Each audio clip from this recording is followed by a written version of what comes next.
धार्मिक सुधार आंदोलन को पढ़ रहे हैं, यही टॉपिक है ना, सामाजिक धार्मिक सुधार आंदोलन।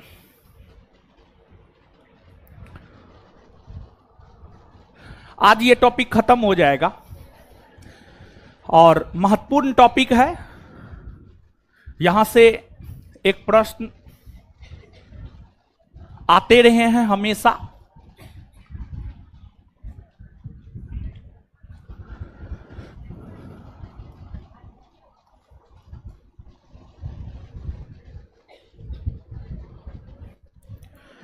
देखिए इस टॉपिक में अभी तक जो हम लोग चर्चा किए हैं, राजा राम मोहन राय और ब्रह्म समाज,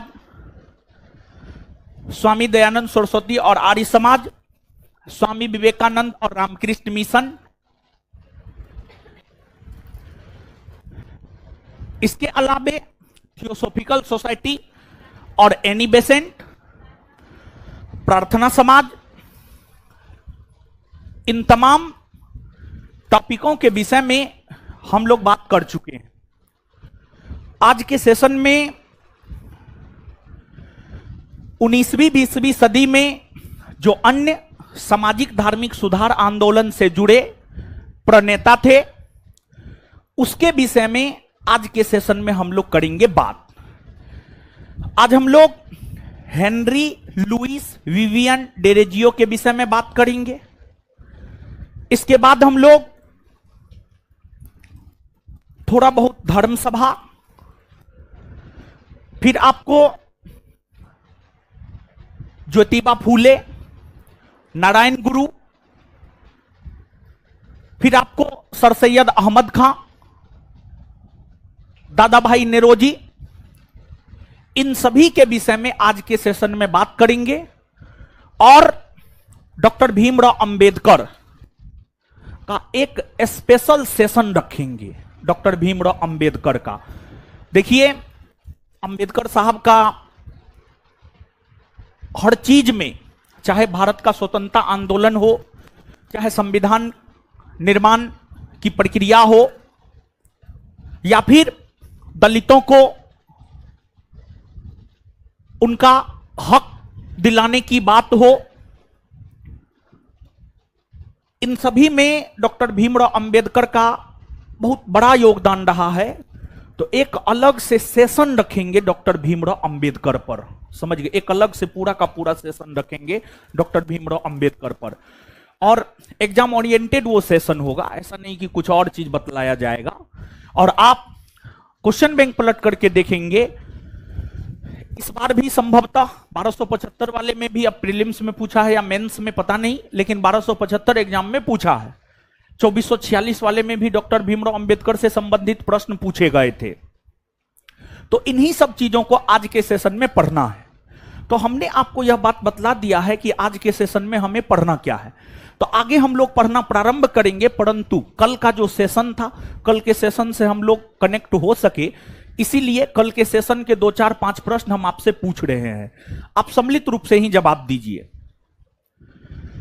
बताइएगा कि जो स्वामी दयानंद सरस्वती है, उन्हें स्वामी दयानंद सरस्वती नाम किसने दिया? स्वामी पूर्णानंद ने, स्वामी पूर्णानंद ने। दूसरी बात बताएंगे आप हमको, जो दूसरा धर्म सम्मेलन है 1900 ईस्वी में कहां हुआ था? पेरिस में ना। उसमें भारत के तरफ से नेतृत्व कौन किया? स्वामी। प्रबुद्ध भारत किसकी रचना है? स्वामी विवेकानंद। स्वामी विवेकानंद की रचना है प्रबुद्ध भारत। ठीक है। इसके बाद एक क्वेश्चन और आप बतलाएंगे कि जो प्रार्थना समाज है, उसे महाराष्ट्र के क्षेत्र में लोकप्रिय किसने बनाया? किसने बनाया? एमजी रानाडे ने बनाया। तो पिछला सेशन लगभग लोगों को याद है। अब आइए आज के सेशन में हम लोग बढ़ते हैं आगे। अब देखिएगा, यहां पर आप थोड़ा सा समझिएगा। एक जैसे आर्य समाज हुए, जैसे आपको ब्रह्म समाज हुए, जैसे रामकृष्ण मिशन हुए, उसी प्रकार से एक संगठन हुआ यंग बंगाल आंदोलन, उसी प्रकार से एक संगठन हुआ यंग बंगाल आंदोलन। तो सबसे पहले हम लोग चर्चा करते हैं यंग बंगाल आंदोलन के विषय में।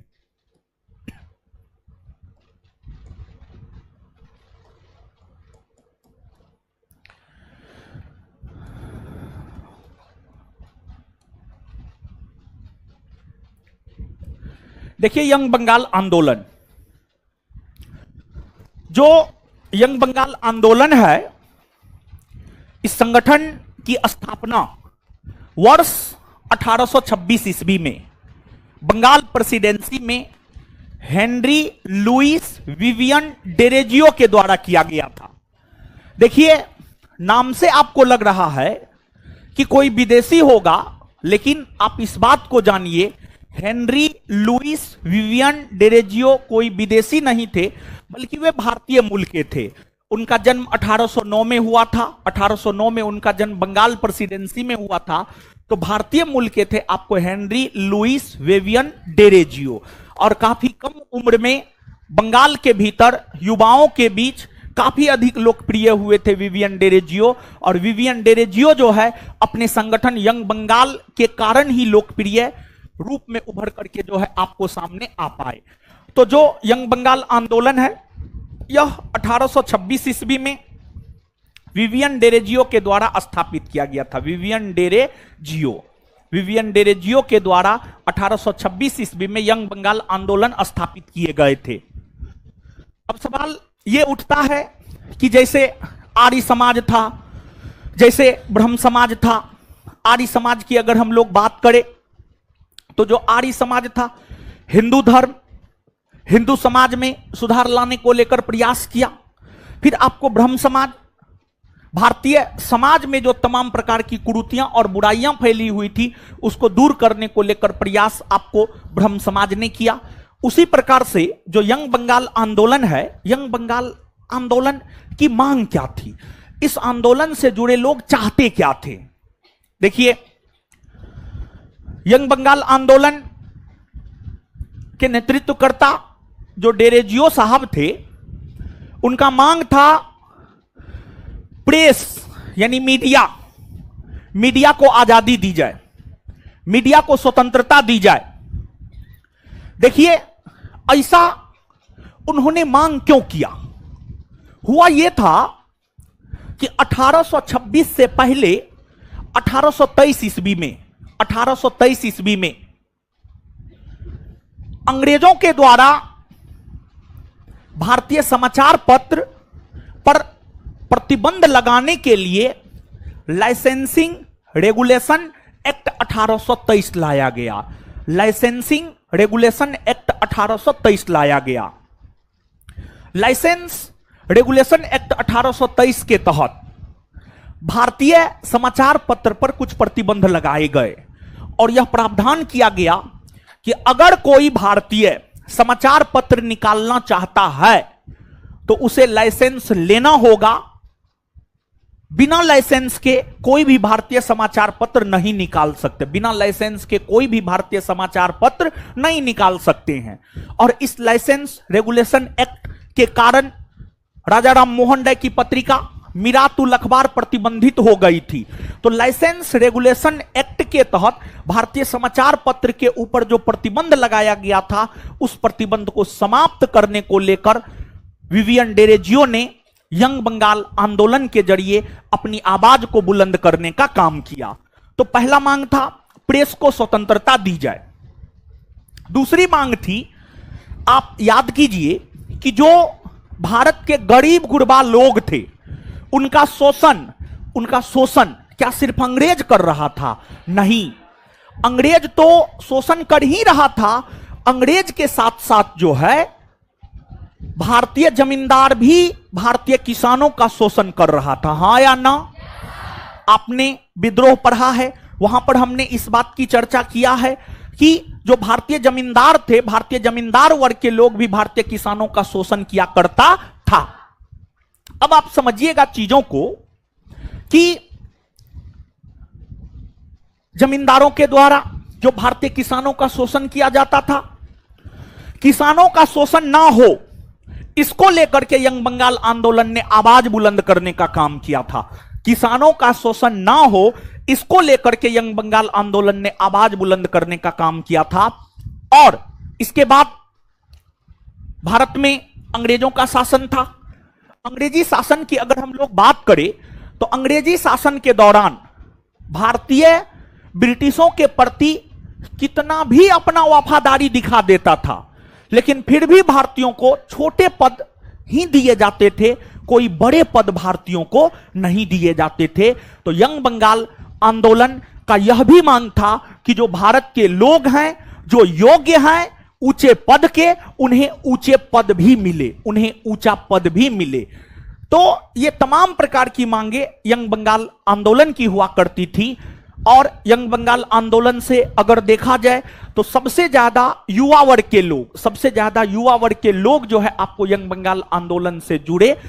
यंग बंगाल आंदोलन के बैनर तले अपनी आवाज को बुलंद करने का काम बंगाल के नौजवान छात्रों ने किया था। लेकिन आप देखेंगे कि जो विवियन डेरेजियो है, मात्र 22 वर्ष के उम्र में 1831 ईस्वी में इनका निधन हो गया। 1809 में जन्म हुआ और 1831 ईस्वी में इनका निधन हो गया। लगभग 21-22 वर्ष के उम्र में ही इनका निधन हो गया। और हेजा नामक बीमारी हो गया था। हेजा, हेजा कॉलरा, समझ गए? हाँ, हैजा, हैजा, वही हैजा, ठीक है। हम क्या बोले हैं? भेजा, हैजा, हैजा, ठीक है। तो हैजा नामक बीमारी के कारण जो है उनका निधन हो गया। लेकिन आप स्वयं सोच करके देखिए, अप्रोक्सीमेट 21-22 वर्ष के उम्र में उन्होंने एक जबरदस्त आंदोलन बंगाल के भीतर जो है आपको चलाया था। और युवा थे तो स्वाभाविक सी बात है कि उनके आंदोलन से जो है मुख्य तौर पर बंगाल के युवा वर्ग के लोग ही जो है आपको जुड़े थे। और डेरेजियो को आधुनिक भारत का प्रथम राष्ट्रवादी कवि माना जाता है। और जो सुरेंद्रनाथ बनर्जी है, सुरेंद्रनाथ बनर्जी ने डेरेजियो को हमारी सभ्यता का अग्रदूत और हमारी सभ्यता का पिता कहकर पुकारा है। हमारी सभ्यता का अग्रदूत और हमारी सभ्यता का पिता कहकर पुकारा है। देखिए, ऐसा एसएन बनर्जी ने इसलिए कहा क्योंकि जो बंगाल की संस्कृति थी, जो बंगाल की सभ्यता थी, उस सभ्यता को साथ लेकर चलने में डेरेजियो विश्वास करते थे। बंगाल की परंपराओं को साथ लेकर चलने में डेरेजियो विश्वास करते थे। यही वजह है कि डेरेजियो को एसएन बनर्जी ने हमारी सभ्यता का अग्रदूत और हमारी सभ्यता का पिता कहकर पुकारा है। और डेरेजियो की अगर आप बात करेंगे तो इन पर फ्रांसीसी क्रांति 1789 का काफी ज्यादा प्रभाव पड़ा था। 1789 ईस्वी में जो फ्रांसीसी क्रांति हुए थे उसका काफी ज्यादा प्रभाव डेरेजियो के ऊपर पड़ा था। फ्रांसीसी क्रांति हम आपको पढ़ाए हैं, याद है कि सब खा पी करके किए चौपट, नहीं नहीं किए हैं चौपट? हाँ, तो अगर रिवीजन नहीं कीजिएगा तो हो जाएगा सारा का सारा चौपट। तो ऐसे शनिवार तो आ ही रहा है, हम तो पूरे 2 सप्ताह के चीजों का रिवीजन करवाएंगे। देखिए, जैसे जैसे बढ़ता जाएगा रिवीजन का वर्कलोड भी बढ़ता जाएगा। और जानते हैं रिवीजन में एक चीज को जितना अधिक से अधिक बार देख सकते हैं। रिवीजन में जैसे मान लिया जाए कि फ्रांसीसी क्रांति इस शनिवार रविवार को भी देखेंगे। इस शनिवार को जो रिवीजन होगा उसमें पूरे जितना पढ़ाए हैं 2 सप्ताह में पूरा रिवीजन करवाएंगे। फिर तीसरे सप्ताह में पूरे 3 सप्ताह का रिवीजन करवाएंगे। चौथा सप्ताह में पूरे 4 सप्ताह का रिवीजन करवाएंगे। टाइम जो लग जाए उससे मतलब नहीं है, समझ गए? और धीरे धीरे होगा क्या कि एक चीज को 1857 के विद्रोह, फ्रांसीसी क्रांति, अन्य विद्रोह, फिर जो है आपको सामाजिक धार्मिक सुधार आंदोलन मान लिया जाए, इसका रिवीजन 4 बार 5 बार आप कर लिए तो आपको तब पर भी याद होगा कि नहीं होगा?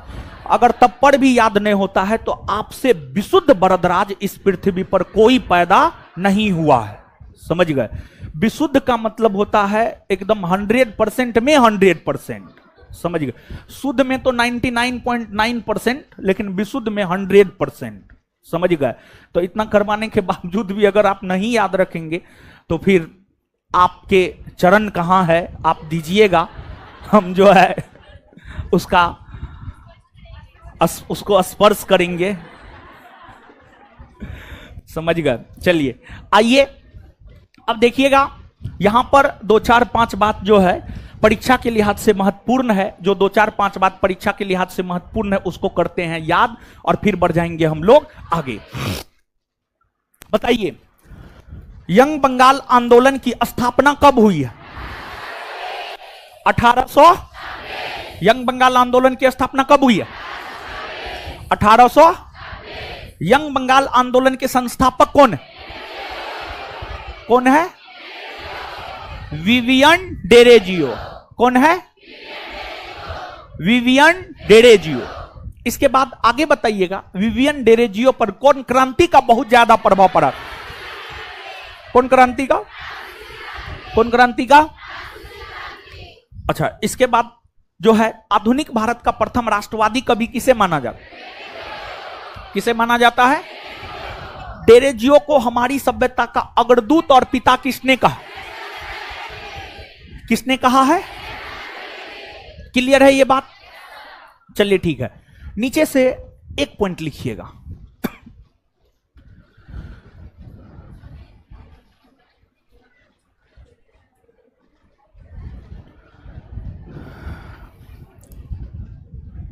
डेरेजियो का जन्म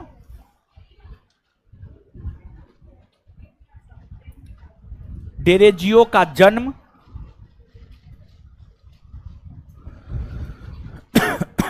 डेरेजियो का जन्म 1809 ईस्वी में 1809 ईस्वी में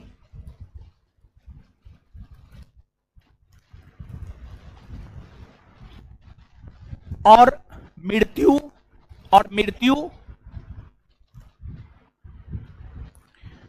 1831 ईस्वी में, और मृत्यु 1831 ईस्वी में 1831 ईस्वी में हैजा नामक बीमारी के कारण, हैजा नामक बीमारी के कारण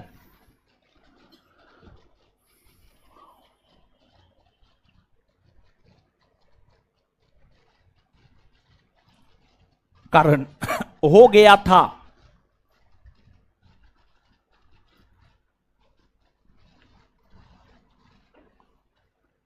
हो गया था।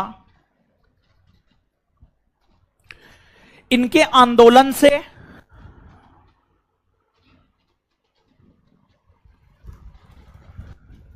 मुख्यतः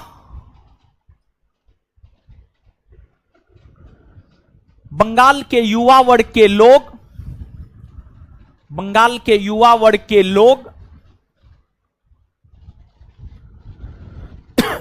बंगाल के युवा वर्ग के लोग जुड़े थे। बंगाल के युवा वर्ग के लोग जुड़े थे।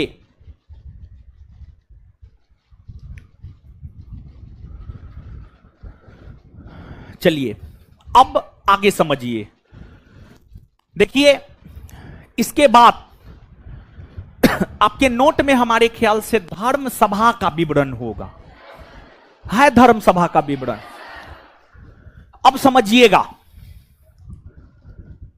राजाराम मोहन राय जिसने सती प्रथा का अंत करवाने को लेकर एक महत्वपूर्ण योगदान चलाया, राजाराम मोहन राय के ही सहयोगी के तौर पर या एक साथी के तौर पर राधाकांत देव काम किया करते थे।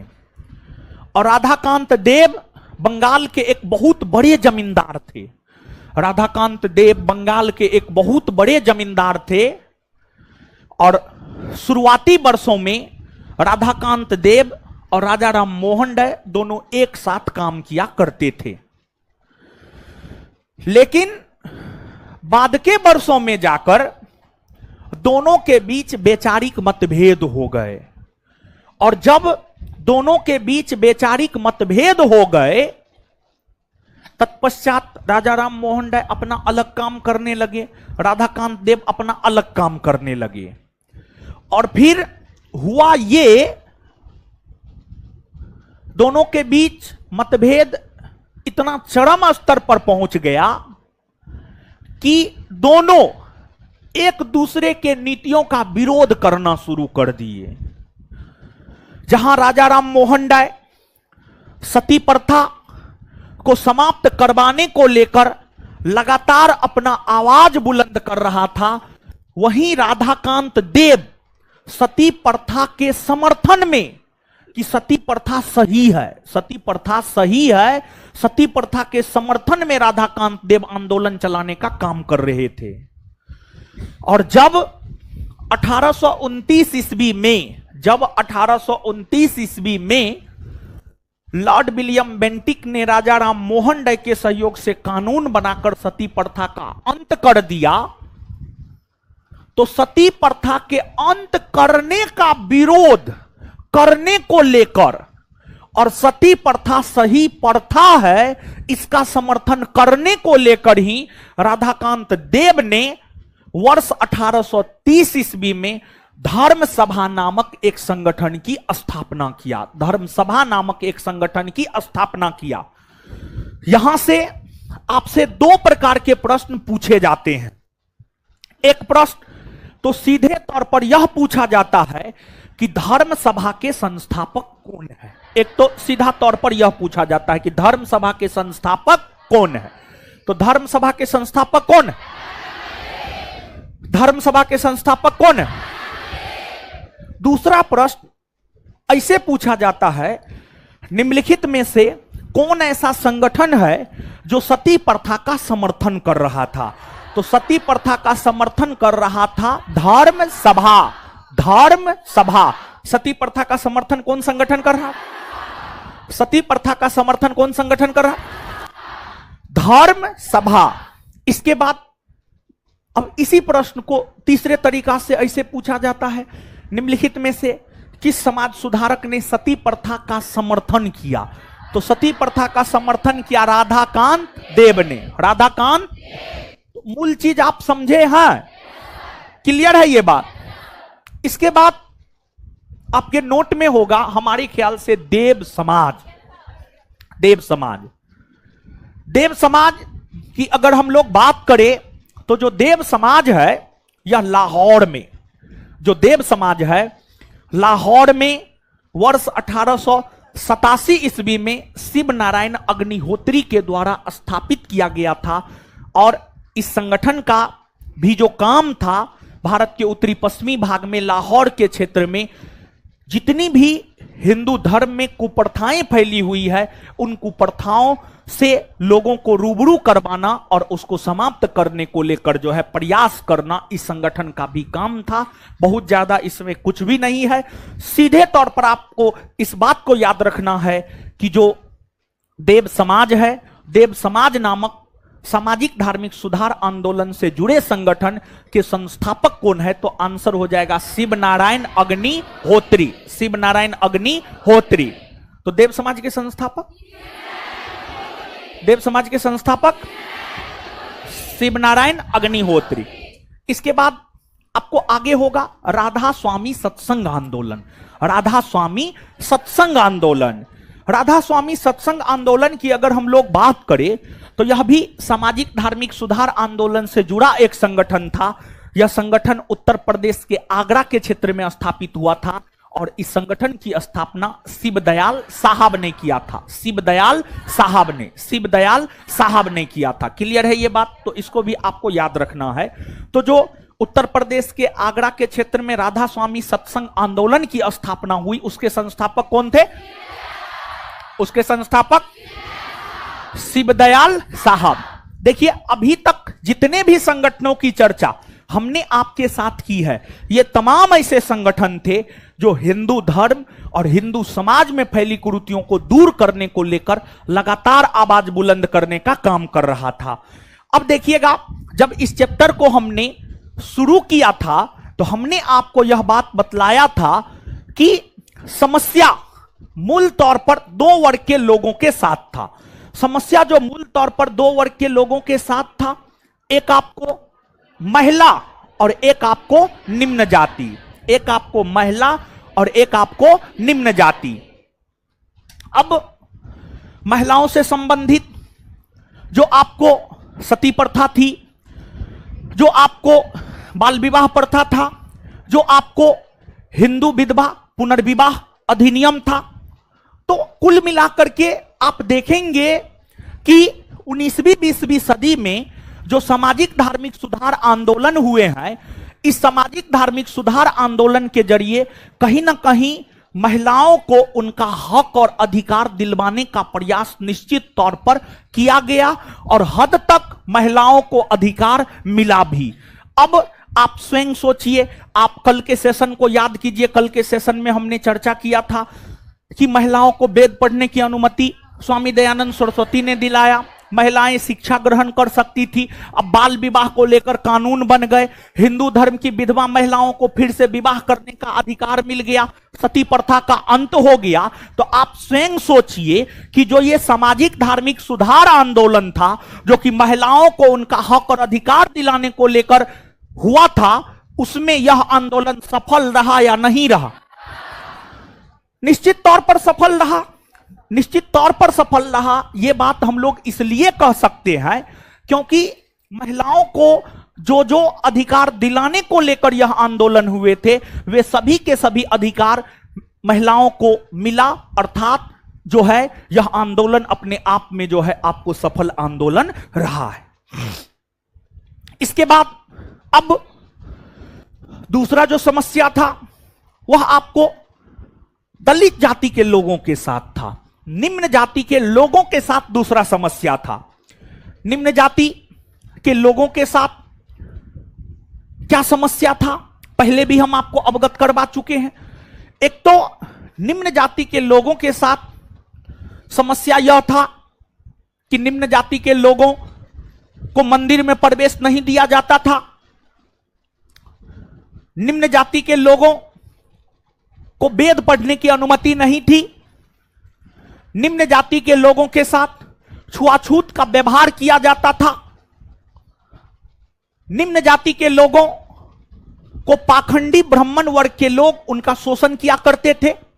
तो निम्न जाति का जो शोषण हो रहा था उसके प्रति लोगों को जागरूक करने का काम ज्योतिबा फूले, श्री नारायण गुरु, पेरियार, डॉक्टर भीमराव अंबेडकर, इन लोगों ने निम्न जाति के लोगों को जागरूक किया, निम्न जाति के लोगों को शिक्षित करने को लेकर के काम किया कि निम्न जाति के लोग, दलित जाति के लोग शिक्षित हो जाए, जागरूक हो जाए, ताकि वे अपने हक और अधिकार की मांग करना शुरू कर दे। वे अपने हक और अधिकार की मांग करना शुरू कर दे। तो जो ज्योतिबा फूले है या फिर नारायण गुरु है या फिर पेरियार है या फिर डॉक्टर भीमराव अंबेडकर है, इन लोगों ने निम्न जाति के लोगों को जागरूक किया और उन्हें उनका हक और अधिकार दिलवाने का भी काम किया और साथ ही साथ इन लोगों को शिक्षित भी करने का काम जो है इन लोगों के द्वारा किया गया। अब देखिएगा,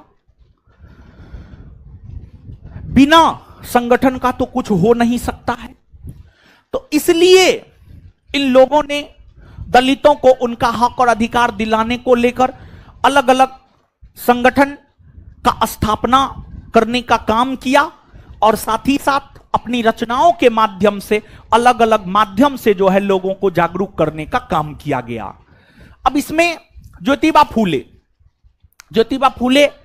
के विषय में कहा जाता है कि उन्होंने विशेष तौर पर महाराष्ट्र के क्षेत्र में, ज्योतिबा फूले ने विशेष तौर पर महाराष्ट्र के क्षेत्र में पाखंडी ब्राह्मणों को चुनौती दिया और दलित जाति के लोगों को, निम्न जाति के लोगों को पाखंडी ब्राह्मणों से बचकर रहने को लेकर जागरूक किया और अपनी विचारधारा को प्रचारित प्रसारित करने के लिए ज्योतिबा फूले के द्वारा 1873 ईस्वी में, ज्योतिबा फूले के द्वारा 1873 ईस्वी में सत्यशोधक समाज की स्थापना की गई, सत्यशोधक समाज की स्थापना की गई और ज्योतिबा फूले के द्वारा गुलामगिरी नामक पुस्तक की भी रचना की गई थी और उस गुलामगिरी नामक पुस्तक के माध्यम से ज्योतिबा फूले ने अपनी विचारधारा को प्रचारित और प्रसारित करने का काम किया। तो यह है मुख्य तौर पर ये दो बात ज्योतिबा फूले से रिलेटेड पूछा जाता है, तो इन दोनों बातों को आप रखिएगा याद कि सत्यशोधक समाज के संस्थापक कौन है, इसकी स्थापना कब हुई है और गुलामगिरी किसकी रचना है। तो सत्यशोधक समाज की स्थापना 1873 में ज्योतिबा फूले के द्वारा और उनकी रचना है गुलामगिरी।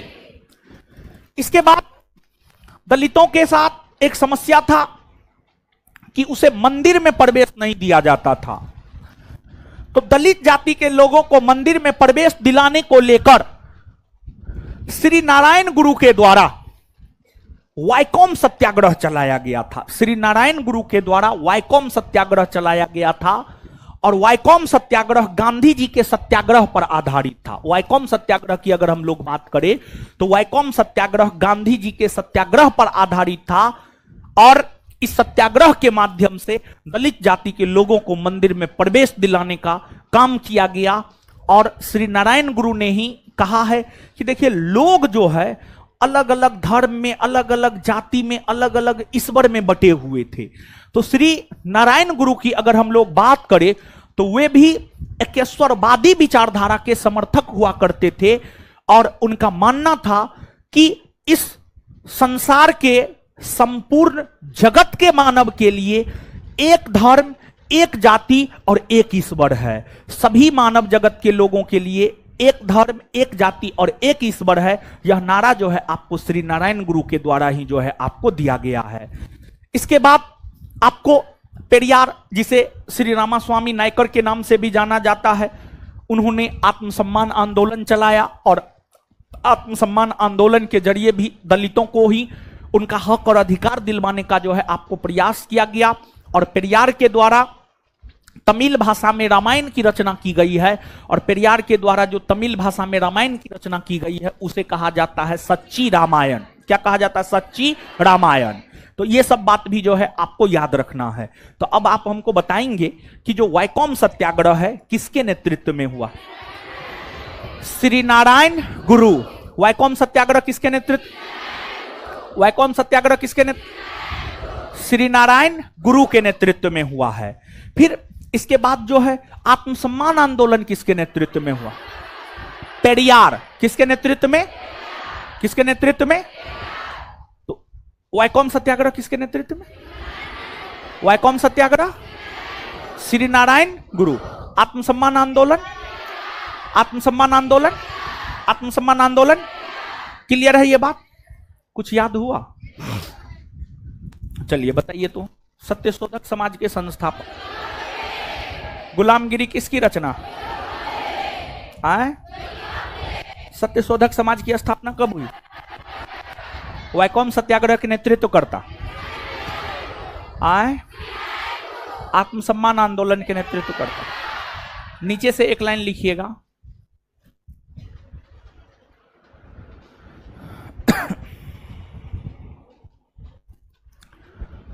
श्री नारायण गुरु ने कहा है कि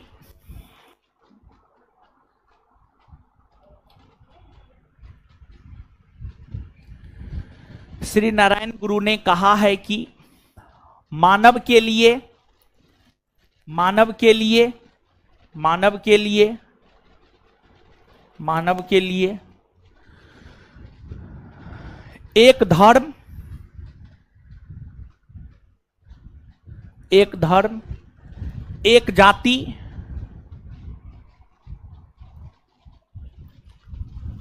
और एक ईश्वर। मानव के लिए एक धर्म, एक जाति और एक ईश्वर, एक ईश्वर।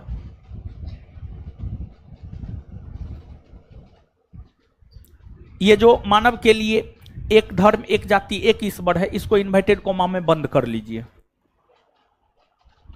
ईश्वर है।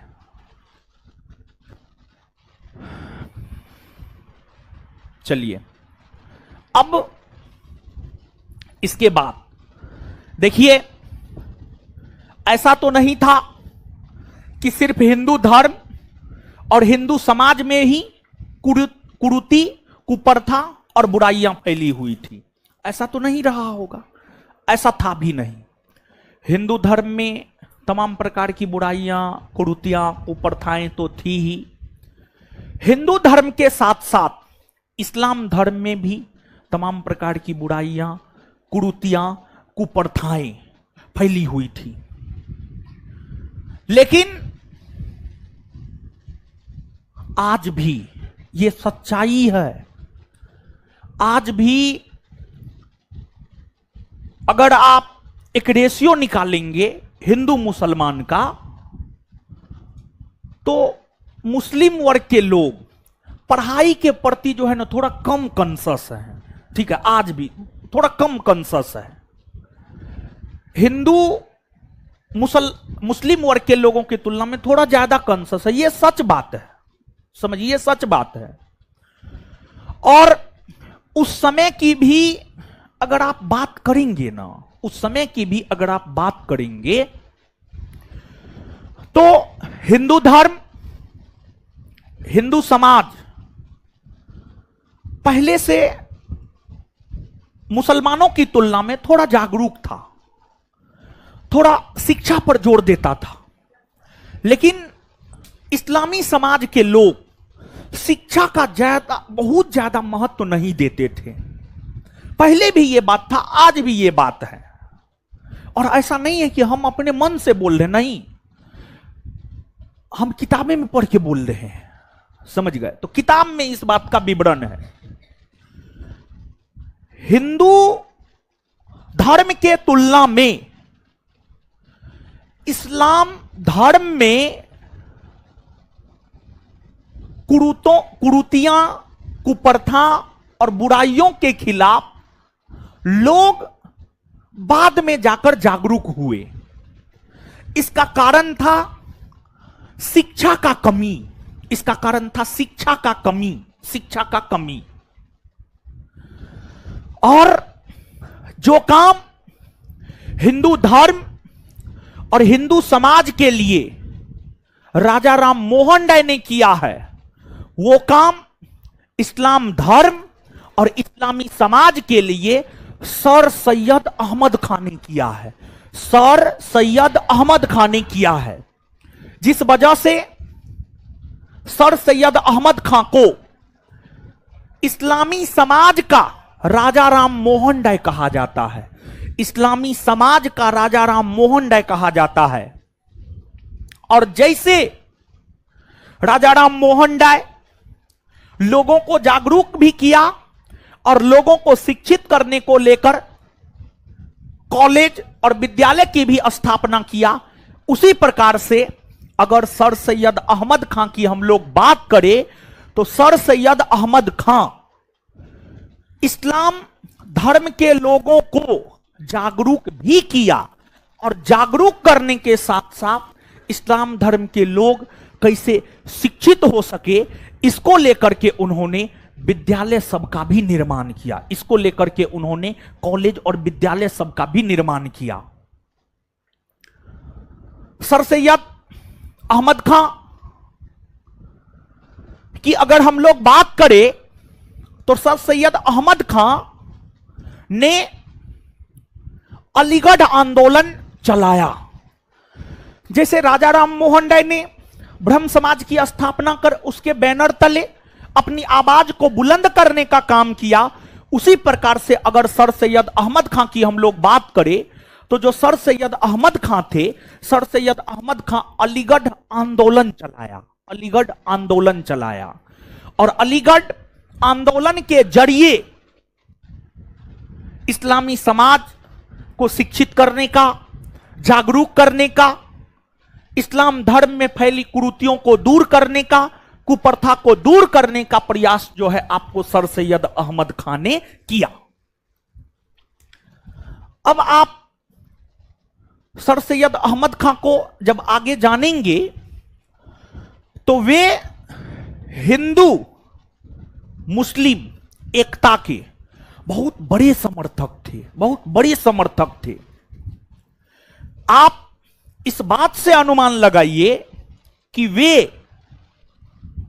हिंदू और मुसलमान को भारत की दो आंखें कहा करते थे। वे हिंदू और मुसलमान को भारत की दो आंखें कहा करते थे।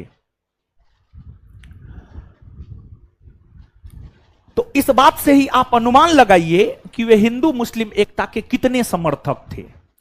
आप स्वयं सोच करके देखिए, उनका मानना था कि दोनों धर्मों में समरसता बनी रहे, एकता बनी रहे, और सबसे ज्यादा उन्होंने मुस्लिमों को शिक्षित करने के ऊपर काफी बल दिया। सर सैयद अहमद खान ने जो अलीगढ़ आंदोलन चलाया था, अलीगढ़ आंदोलन चलाने का उद्देश्य क्या था आप समझिएगा। अलीगढ़ आंदोलन चलाने का पहला उद्देश्य यह था अंग्रेजों से सहायता लेकर मुसलमानों को शिक्षित करना है, क्योंकि उस समय शासन अंग्रेजों का था, और जब शासन अंग्रेजों का था तो स्वाभाविक सी बात है, अगर मुस्लिम जगत के लोगों को शिक्षित करना है तो अंग्रेजों से सहायता तो लेना पड़ेगा, क्योंकि शासन तो अंग्रेजों का है।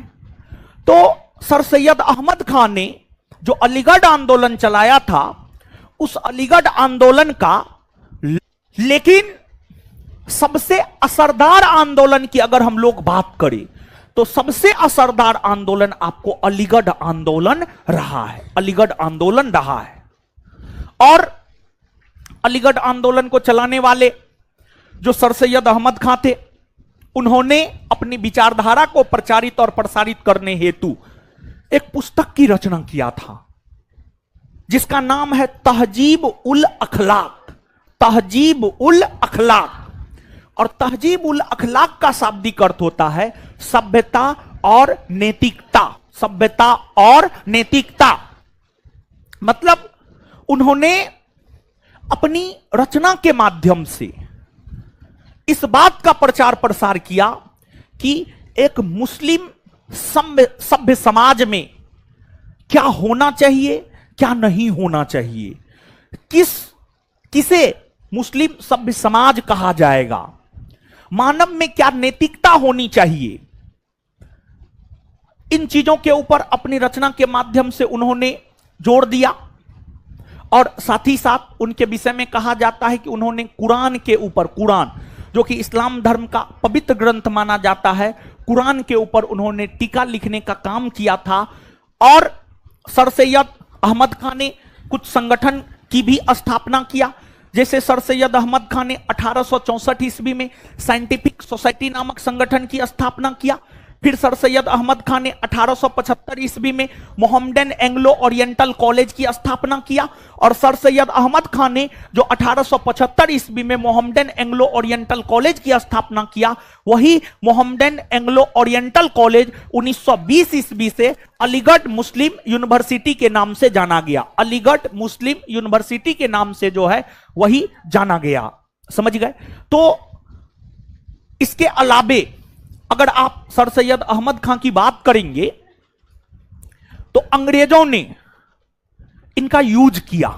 कैसे अंग्रेजों ने इनका यूज किया आप समझिएगा। देखिए, जब कांग्रेस की 1885 ईस्वी में स्थापना हुई थी तो अंग्रेजों की सहायता से कांग्रेस स्थापित हुआ था। अंग्रेजों का योगदान था कांग्रेस की स्थापना में। लेकिन 1887 जाते जाते 1885 में कांग्रेस की स्थापना हुई, अंग्रेजों के योगदान से कांग्रेस स्थापित हुआ। लेकिन 1887 ईस्वी जाते जाते अंग्रेजों का रुख कांग्रेस के प्रति बदल गया, और फिर 1887 ईस्वी के बाद अंग्रेज कांग्रेस का विरोध करना शुरू कर दिया। तत्पश्चात अंग्रेजों ने कांग्रेस को तोड़ने के लिए राजा शिव प्रसाद और सर सैयद अहमद खान को तैयार किया, और राजा शिव प्रसाद और सर सैयद अहमद खान ने कांग्रेस को तोड़ने का हर संभव प्रयास किया, लेकिन कांग्रेस को तोड़ नहीं पाया। और सर सैयद अहमद खान ने कांग्रेस के ऊपर आरोप लगाया कि यह हिंदुओं का संगठन है, लेकिन उस बात में कोई सच्चाई नहीं थी, क्योंकि कांग्रेस से भारत के मुस्लिम वर्ग के लोग भी जो है आपको जुड़े हुए थे। और कांग्रेस के विकल्प के तौर पर सर सैयद अहमद खान ने यूनाइटेड इंडियन पेट्रियोटिक एसोसिएशन नामक संगठन की स्थापना किया। यूनाइटेड इंडियन पेट्रियोटिक एसोसिएशन नामक संगठन की स्थापना सर सैयद अहमद खान ने किया, लेकिन उसके बावजूद भी वे कांग्रेस को तोड़ने में असफल रहे। वे कांग्रेस को नहीं तोड़ पाए, वे कांग्रेस को नहीं तोड़ पाए। और सर सैयद अहमद खान के विषय में कहा जाता है कि कभी भी उनका कांग्रेस से कोई नाता रिश्ता नहीं रहा है। उन्होंने कभी भी कांग्रेस ज्वाइन नहीं किया। वे कांग्रेस का विरोध किया करते थे, वे कांग्रेस का विरोध किया करते थे। और साथ ही साथ सर सैयद अहमद खान की अगर हम लोग बात करें, वे अंग्रेजी शिक्षा के समर्थक हुआ करते थे। उनका मानना था कि भारत के मुसलमानों को शिक्षा अंग्रेजी भाषा में दी जाए और पश्चिमी जगत के तहत दिया जाए। जैसी शिक्षा पश्चिमी जगत में है, मतलब यूरोप, अमेरिका जैसे देशों में जैसी शिक्षा है, जिस पद्धति के तहत शिक्षा दी जाती है, उसी पद्धति के तहत शिक्षा जो है भारत के मुसलमानों को भी दिया जाए। इस बात के पक्षधर हुआ करते थे सर सैयद अहमद खान। लेकिन देखिए, सर सैयद अहमद खान ने जो अलीगढ़ आंदोलन चलाया था, उस अलीगढ़ आंदोलन के ठीक विपरीत विचारधारा वाला आंदोलन था देवबंद आंदोलन। देवबंद आंदोलन, अलीगढ़ आंदोलन भी उत्तर प्रदेश से ही चले हैं, और देवबंद आंदोलन की अगर हम लोग बात करें तो देवबंद आंदोलन भी उत्तर प्रदेश से ही चले हैं, उत्तर प्रदेश से ही चले हैं। और जो अलीगढ़ आंदोलन और देवबंद आंदोलन था, अगर इन दोनों आंदोलनों की हम लोग बात करें तो ये दोनों आंदोलन एक दूसरे के ठीक विपरीत विचारधारा वाला आंदोलन था। अब कहिएगा कैसे? तो देखिए, देवबंद आंदोलन कांग्रेस का समर्थन करता था, जबकि अलीगढ़ आंदोलन कांग्रेस का विरोध करता था। अलीगढ़ आंदोलन कांग्रेस का विरोध करता था, तो वहीं देवबंद आंदोलन कांग्रेस का समर्थन करता था। एक तो यह हो गया। दूसरा, अलीगढ़ आंदोलन अंग्रेजी शिक्षा का समर्थक था, तो वही देवबंद आंदोलन अंग्रेजी शिक्षा का विरोधी था। तीसरा, अलीगढ़ आंदोलन पश्चिमी जगत के शिक्षा का समर्थक था, तो वहीं देवबंद आंदोलन की हम लोग बात करें तो भारतीय शिक्षा पद्धति का समर्थक था देवबंद आंदोलन। तो देवबंद आंदोलन और अलीगढ़ आंदोलन की अगर हम लोग बात करें तो ये दोनों आंदोलन एक दूसरे के ठीक विपरीत विचारधारा वाला आंदोलन था। एक उत्तर जाता था तो दूसरा दक्षिण जाता था। वहीं देवबंद आंदोलन की हम लोग बात करें तो जो देवबंद आंदोलन है, यह चलाया गया है आपको मोहम्मद कासिम ननोतबी और सैयद अहमद गंगोही। सैयद अहमद गंगोही, मोहम्मद कासिम ननोतबी और सैयद अहमद गंगोही के द्वारा देवबंद आंदोलन जो है आपको चलाए गए हैं। अब यहां पर जो है आप लोग थोड़ा सा अलीगढ़ आंदोलन और देवबंद आंदोलन को पढ़िए। तो अलीगढ़ आंदोलन और देवबंद आंदोलन को पढ़िए।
पढ़ लिए, पढ़ लिए ना?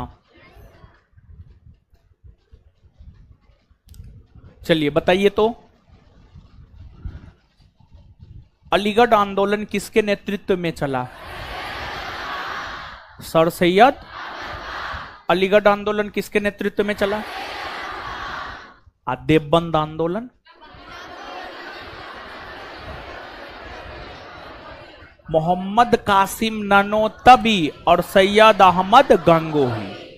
तो ननोतमी और गंगोही, अंतिम दो लेटर याद रख लीजिए एक एक। गंगोही और ननोतबी, ननोतबी और गंगोही, ननोतबी और। तो देवबंद आंदोलन किसके नेतृत्व में चला?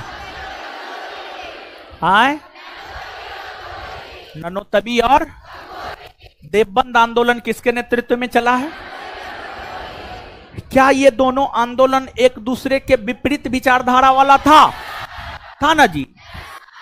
अच्छा, कौन आंदोलन कांग्रेस का समर्थक था? देवबंद। कांग्रेस का विरोधी कौन था? अंग्रेजी शिक्षा का समर्थक कौन? अलीगढ़ आंदोलन ना, अंग्रेजी शिक्षा का समर्थक। अच्छा, इस्लामी समाज का राजा राम मोहन राय किसे कहा जाता है?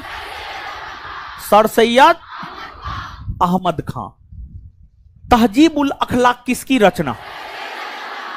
या सभ्यता और नैतिकता किसकी रचना? क्या सर सैयद अहमद खान ने कुरान के ऊपर टीका लिखा ना? कौन हिंदू और मुसलमान को भारत की दो आंखें कहा करते थे?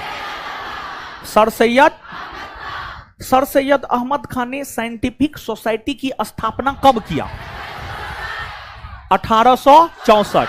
सर सैयद अहमद खान ने साइंटिफिक सोसाइटी की स्थापना कब किया?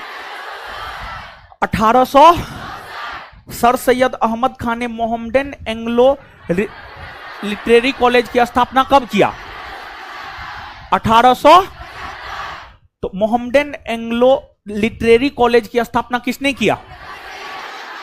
कब किया? यही कॉलेज 1920 में किस विश्वविद्यालय के नाम से जाना गया? अलीगढ़ मुस्लिम। अच्छा, क्या सर सैयद अहमद खां कभी भी कांग्रेस को ज्वाइन किए थे? नहीं ना। अंग्रेजों ने कांग्रेस को तोड़ने के लिए सर सैयद अहमद खां का सहारा लिया था, लेकिन उसमें सफल हो पाया जी?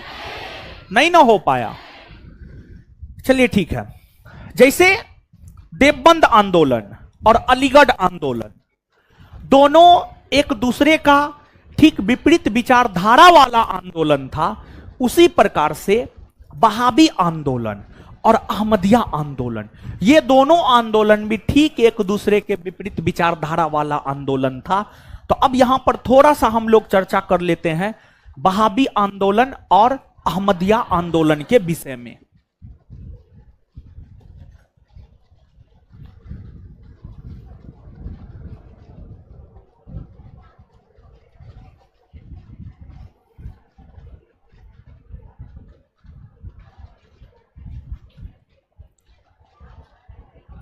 चलिए समझिएगा।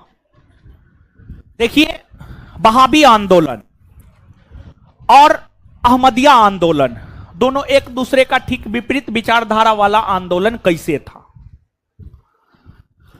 जो आपको वहाबी आंदोलन था, वहाबी आंदोलन सैयद अहमद राय बरेलवी के नेतृत्व में हुआ है।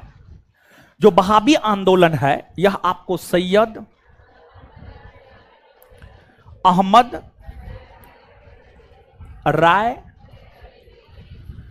बरेलवी, सैयद अहमद राय बरेलवी के नेतृत्व में हुआ है। ठीक है। वहीं जो अहमदिया आंदोलन है यह हुआ है मिर्जा गुलाम अहमद के नेतृत्व में। मिर्जा गुलाम अहमद, ठीक है, यह तो नेतृत्व करता है। अब दोनों एक दूसरे का विपरीत विचारधारा वाला कैसे है? देखिए, जैसे औरंगजेब ने अपना लक्ष्य क्या बनाया था? औरंगजेब ने अपना लक्ष्य बनाया था दारुल हर्ब को दारुल इस्लाम में तब्दील करना है। दारुल हर्ब का मतलब होता है काफिरों का देश। दारुल हर्ब का मतलब होता है काफिरों का देश, और दारुल इस्लाम का मतलब होता है मुसलमानों का देश, मुस्लिम राष्ट्र।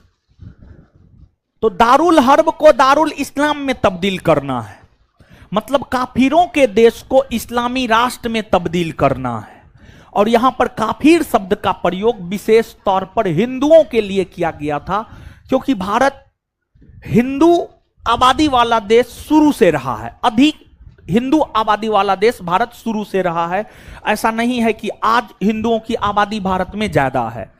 आज भारत में 100 लोग में 80 गो हिंदू है, 14-15 गो मुसलमान है। 80 गो हिंदू है, 14-15 गो मुसलमान है, और बाद बाकी 5 गो में सिख, ईसाई, बौद्ध, जैन, पारसी सब है, नास्तिक उस्तिक सब है। समझ गए? तो हिंदू की आबादी काफी ज्यादा है। और आप इस बात को जानिए, जब भारत में कुतुबुद्दीन ऐबक, इल्तुतमिश, अलाउद्दीन खिलजी, मोहम्मद बिन तुगलक का भी जब शासन था, उस समय भी भारत हिंदू आबादी वाला देश था। और जब भारत में बाबर, अकबर, हुमायूं का भी शासन था, औरंगजेब का भी शासन था, उस समय में भी भारत हिंदुओं का अधिक आबादी वाला देश था।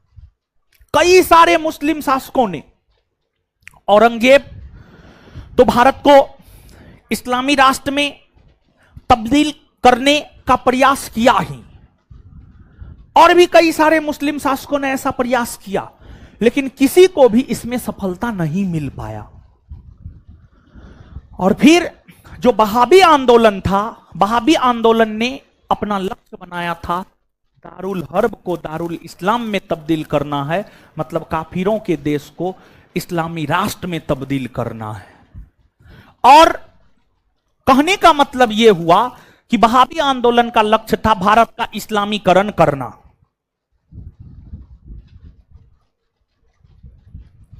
भारत का इस्लामीकरण करना, भारत के हिंदुओं को मुसलमान बनाना। अब इसके लिए वहाबी आंदोलन के आंदोलनकारी सैयद अहमद राय बरेलवी के नेतृत्व में तमाम प्रयास कर रहे थे। और इस आंदोलन के तत्वाधान में सैयद अहमद राय बरेलवी ने जिहाद का नारा दिया, जिहाद अर्थात धर्म युद्ध का नारा दिया, धर्म युद्ध का नारा दिया। सैयद अहमद राय बरेलवी ने कहा कि जो वहाबी आंदोलन है यह एक प्रकार से मुसलमानों के लिए धर्म युद्ध के समान है, मुसलमानों के लिए धर्म युद्ध के समान है, और भारत के सभी मुसलमान इसमें शामिल होकर के भारत को इस्लामी राष्ट्र तब्दील करने में अपना योगदान दे। लेकिन जो रूढ़िवादी मुसलमान थे, जिसकी चाहत थी कि भारत का इस्लामीकरण हो, वो इससे जुड़े। लेकिन जो शिक्षित मुसलमान थे, जो राष्ट्रवादी मुसलमान थे, वे इससे नहीं जुड़े।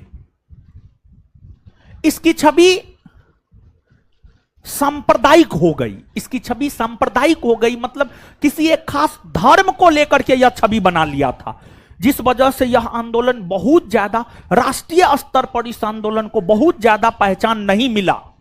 और एक बात आप जानिए, शुरू में यह आंदोलन सिखों के खिलाफ हुआ था, सिखों के खिलाफ, सिखों के खिलाफ। शुरू में जो वहाबी आंदोलन था, इस आंदोलन का लक्ष्य था भारत के सिखों को मुस्लिम बनाना। लेकिन बाद में क्या हुआ, अंग्रेजी सरकार ने आंग्ल सिख युद्ध के माध्यम से सिख राज्य को जीतकर ब्रिटिश साम्राज्य में मिला लिया। और जब ब्रिटिश सरकार ने सिख राज्य को जीतकर ब्रिटिश साम्राज्य में मिला लिया, तो फिर यह आंदोलन अंग्रेजों के विरोध में होने लगे। तो शुरू में यह आंदोलन सिख विरोधी आंदोलन था, लेकिन बाद में जाकर यह आंदोलन अंग्रेज विरोधी आंदोलन हो गया, अंग्रेज विरोधी आंदोलन हो गया। और सांप्रदायिक छवि होने के कारण यह आंदोलन बहुत ज्यादा लोकप्रिय नहीं हो सका, यह आंदोलन बहुत ज्यादा लोकप्रिय नहीं हो सका। लाल कृष्ण आडवाणी प्रधानमंत्री क्यों नहीं बन सके, उनकी छवि सांप्रदायिक थी, समझ गए, इसी वजह से वो नहीं बन पाए। क्योंकि उन्होंने, आपको जानकर आश्चर्य होगा कि उन्होंने एक रथ यात्रा निकाला था, आप लोग जानते हैं, रथ यात्रा निकाला था।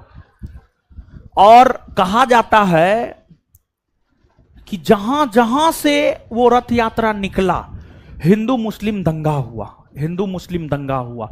हिंदू भी मारा गया, मुसलमान भी मारा गया। ऐसा नहीं था कि सिर्फ मुसलमान मारा गया या सिर्फ हिंदू मारा गया, नहीं, हिंदू भी मारा गया, मुसलमान भी मारा गया। और जब वो रथ यात्रा बिहार आया था तो बिहार के समस्तीपुर में लालू यादव उस रथ यात्रा को रोक दिए थे, समझ गए? है हल्ला नहीं, हल्ला नहीं, हल्ला नहीं। और उस समय लालू यादव ही बिहार के मुख्यमंत्री हुआ करते थे, उस समय लालू यादव बिहार के मुख्यमंत्री हुआ करते थे। और एक प्रकार से कहिए अच्छा काम किए। देखिए कोई भी यात्रा हो, अब उसमें हिंसा हो रही है, लोग मारे जा रहे हैं, चाहे हिंदू मारे जाए या मुसलमान मारे जाए, मारा तो जा रहा है मानवता, और मानव से बड़ा तो कोई है नहीं। ऐसा हम नहीं, बल्कि ऐसा स्वामी विवेकानंद कह रहे हैं, समझ गए? स्वामी विवेकानंद कह रहे हैं। और उस समय जो है लालू यादव भी स्वामी विवेकानंद का ये स्टेटमेंट दिए थे कि स्वामी विवेकानंद का मानना है कि मानव ही सबसे बड़ा है, जब मानव ही नहीं रहेगा तो मंदिर में घंटा कौन डोलाएगा, मस्जिद में इबादत कौन करेगा। उनका भाषण ही बड़ी लोकप्रिय हुआ था, समझ गए? तो ये चीज है, खैर ठीक है। तो देखिए सांप्रदायिक छवि का होना सही नहीं है, सही नहीं है। देखिए जैसे असदुद्दीन ओवैसी कभी देश का प्रधानमंत्री बन सकता है? नहीं बन सकता है, उसकी छवि वैसी है, समझिए, उसकी छवि वैसी है। तो सांप्रदायिक छवि सही छवि नहीं माना जाता है। अरे समरसता वाला छवि रखिए, सबको साथ लेकर के चलने में विश्वास कीजिए, समझे? तो ये वाला चीज है। तो ये है बहाबी आंदोलन। और बहाबी आंदोलन की अगर आप बात करेंगे तो बहाबी आंदोलन का सबसे बड़ा केंद्र बना था अपना पटना। बहाबी आंदोलन का सबसे बड़ा केंद्र कौन बना था? पटना। पटना जो बहाबी आंदोलन का सबसे प्रमुख केंद्र बना था, बहाबी आंदोलन को एल्गिन प्रथम ने दबा दिया। बहाबी आंदोलन को एल्गिन प्रथम ने दबा दिया। अब देखिएगा, हमने आपको जो ये बात बतलाया है कि बहाबी आंदोलन और अहमदिया आंदोलन दोनों एक दूसरे का ठीक विपरीत विचारधारा वाला आंदोलन था। ऐसा क्यों? जहां एक तरफ बहाबी आंदोलन जिहाद का नारा दे रहा था, भारत में संप्रदायवाद को फैला रहा था, भारत में हिंदू मुसलमान को लड़ाने का प्रयास कर रहा था, वहीं अहमदिया आंदोलन जिहाद के नारा का विरोध कर रहा था, जिहाद के नारा का विरोध कर रहा था। हिंदू मुस्लिम एकता स्थापित हो, इसको लेकर के अहमदिया आंदोलन काम कर रहा था, इसको लेकर के अहमदिया आंदोलन काम कर रहा था। और जो अहमदिया आंदोलन है, यह आंदोलन पंजाब के गुरुदासपुर के कादियानी नामक स्थान से शुरू हुआ है। जो अहमदिया आंदोलन है यह पंजाब के गुरुदासपुर के कादियानी नामक स्थान से शुरू हुआ है, जिस वजह से अहमदिया आंदोलन को कादियानी आंदोलन के नाम से भी जाना जाता है, समझ गए? और जो मिर्जा गुलाम अहमद है, ये अपनी विचारधारा को प्रचारित और प्रसारित करने के लिए बहरीन ए अहमदिया, बहरीन ए अहमदिया नाम से पुस्तक निकाला, और उस पुस्तक के माध्यम से अपनी विचारधारा को प्रचारित और प्रसारित करने का काम जो है आपको मिर्जा गुलाम अहमद ने किया। और मिर्जा गुलाम अहमद अपने आप को दूसरा पैगंबर कहता था, दूसरा पैगंबर कहता था। और साथ ही साथ मिर्जा गुलाम अहमद अपने आप को कृष्ण का अवतार भी कहता था, कृष्ण का अवतार भी कहता था, समझ गए? तो इस्लामी समाज में सुधार लाने को लेकर यही प्रमुख आंदोलन चले हैं, अलीगढ़, देवबंद, बहाबी, अहमदिया, ठीक है? तो अब जो है गुरुजी लोग अहमदिया और बहाबी दोनों को पढ़िए।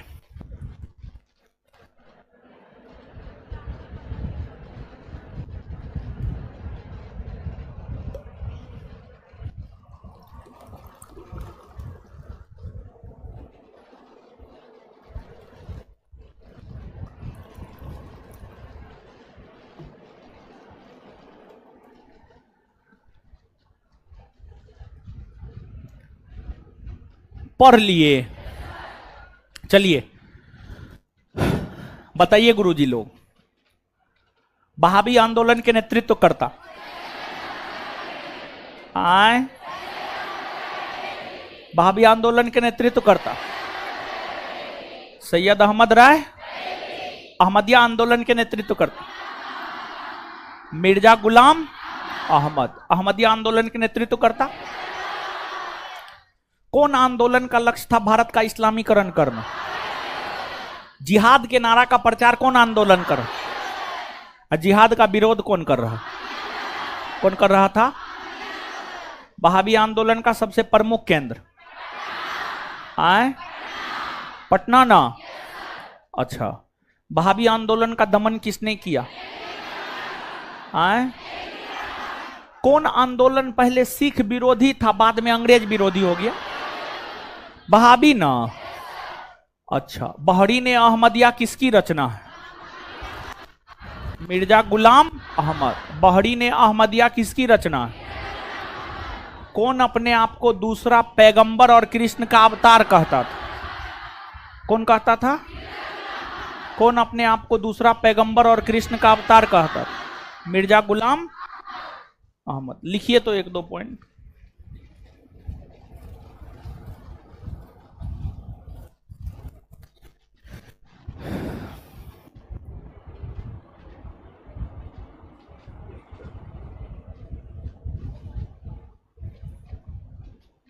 लिखिएगा। मिर्जा गुलाम अहमद ने मिर्जा गुलाम अहमद ने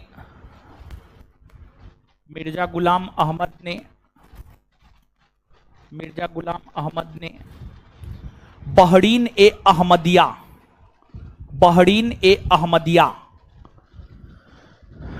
मिर्जा गुलाम अहमद ने बहरीन ए अहमदिया नामक, लिखना पड़ेगा,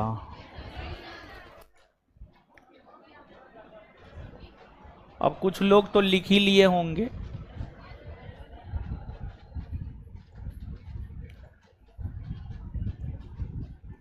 बहरीन ए अहमदिया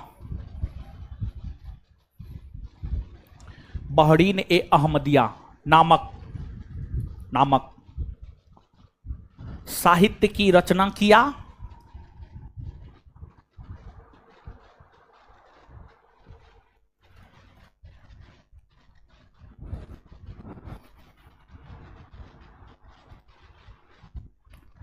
नेक्स्ट पॉइंट,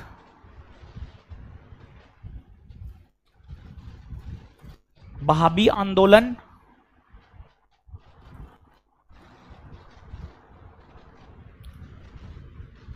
आंदोलन शुरुआती वर्षों में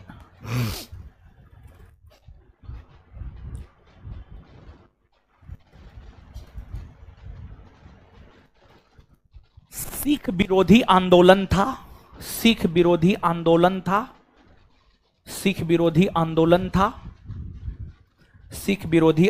था। लेकिन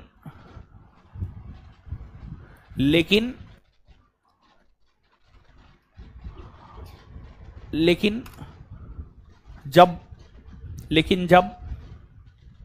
अंग्रेजों ने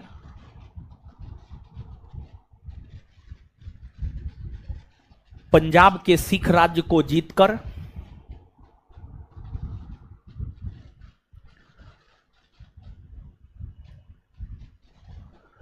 ब्रिटिश साम्राज्य में मिला लिया,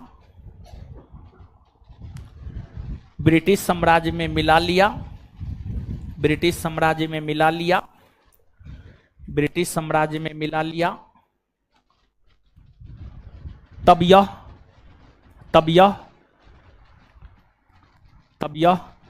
अंग्रेज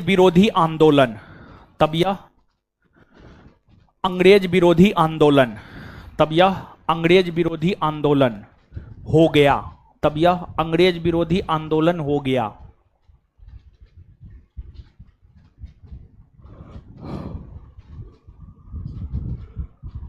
नेक्स्ट पॉइंट, वहाबी आंदोलन ने जिहाद का नारा दिया।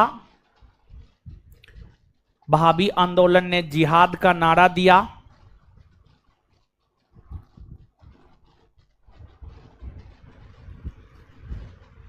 वहाबी आंदोलन ने जिहाद का नारा दिया और अपना लक्ष्य और अपना लक्ष्य और अपना लक्ष्य दारुल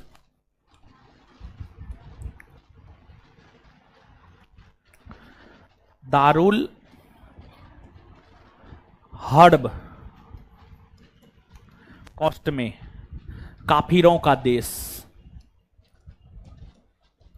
काफिर शब्द का प्रयोग यहां पर हिंदू के लिए हुआ है। काफिरों का देश क्या लिखे हैं? वहाबी आंदोलन ने जिहाद का नारा दिया और अपना लक्ष्य दारुल हर्ब को दारुल इस्लाम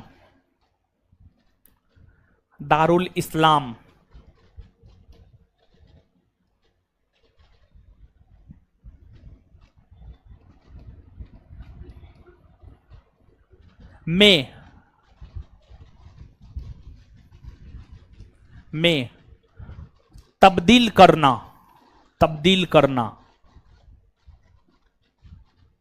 बनाया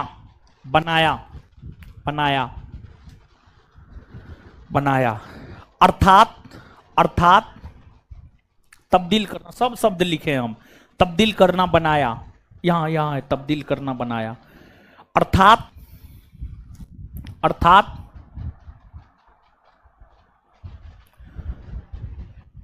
यह एक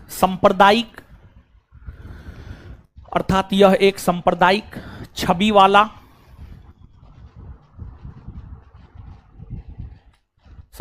छवि वाला आंदोलन था। सांप्रदायिक छवि वाला आंदोलन था।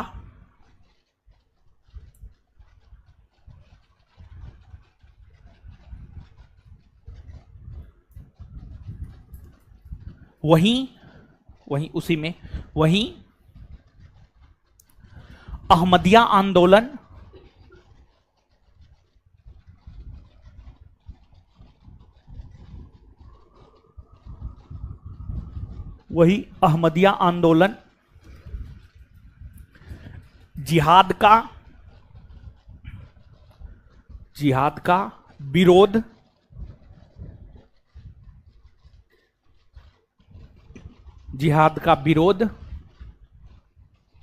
किया।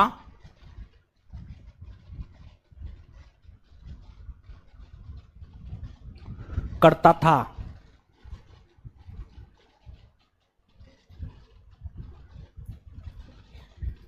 चलिए अब आगे सुनिए। देखिए, जैसे आज सबसे अधिक हिंदुओं की आबादी है, हमेशा सबसे अधिक हिंदुओं की आबादी रही है, तो हिंदू धर्म में ज्यादा कुरीतियां थी, ज्यादा लोग दूर करने को लेकर प्रयास किए। इस्लाम धर्म में कम कुरीतियां, कुप्रथाएं और बुराइयां थी, थोड़ा बहुत आंदोलन चला। फिर आपको पारसी धर्म, एक तो भारत में पारसी धर्म को मानने वाले लोगों की संख्या काफी कम है, तो पारसी धर्म में जो तमाम प्रकार की कुरीतियां फैली हुई थी उसको लेकर के भी आंदोलन हुए हैं। पारसी धर्म में फैली कुरीतियों को दूर करने को लेकर आंदोलन पारसी समाज के लोगों के द्वारा किया गया। पारसी समाज से बिलोंग करते थे एसएस बंगाली, नेरोजी फरदौनजी, दादा भाई नेरोजी, ये सभी पारसी समाज से बिलोंग करते थे। और पारसी समाज के एक बहुत बड़े लीडर रहे हैं दादा भाई नेरोजी। दादा भाई नेरोजी अपने अन्य सहयोगियों के साथ मिलकर पारसी धर्म और पारसी समाज में फैली कुरीतियों को दूर करने को लेकर 1851 ईस्वी में एक संगठन की स्थापना किया, जिसे इतिहास में रहनुमाई माजदायन सभा कहा जाता है। और रहनुमाई माजदायन सभा के माध्यम से ही पारसी धर्म और पारसी समाज में फैली कुरीतियों को दूर करने का प्रयास किया गया। और दादा भाई नेरोजी और उनके सहयोगी अपने विचारधारा को प्रचारित और प्रसारित करने के लिए एक पत्रिका भी निकाला जिसे राष्ट्र गुप्तार कहा जाता है, जिसे राष्ट्र गुप्तार कहा जाता है। आपके बिहार एसआई परीक्षा का यह पूछा हुआ क्वेश्चन है कि राष्ट्र गुप्तार पत्रिका किसके द्वारा निकाला गया है। तो ऑप्शन की अगर आप बात करेंगे, ऑप्शन के अकॉर्डिंग अगर आप जाएंगे तो हो जाएगा आपको दादा भाई नेरोजी, दादा भाई नेरोजी। तो आप हमको यह बात बताएंगे कि जो रहनुमाई माजदयन सभा है उसके संस्थापक कौन है। दादा भाई नेरोजी, नेरोजी फरदौनजी, एसएस बंगाली, या इतना नाम नहीं भी याद रख सकते हैं तो सिर्फ दादा भाई नेरोजी से भी आपका काम चल जाएगा।